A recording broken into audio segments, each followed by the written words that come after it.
propose to do is that within the limited span of time which is at our disposal, what our priorities will be, first thing is to collect what is outstanding, that is everybody's, because state cannot lose revenue, that is one thing.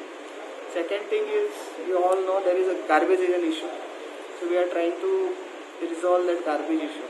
Third thing is that I have heard or I have read it through local newspapers that the heritage sites like your Loya Maidan and all are not kept properly. So my priority would be to see that there is cleanliness everywhere in the city. Reduction of garbage or scientific treatment of garbage is also one of the priority.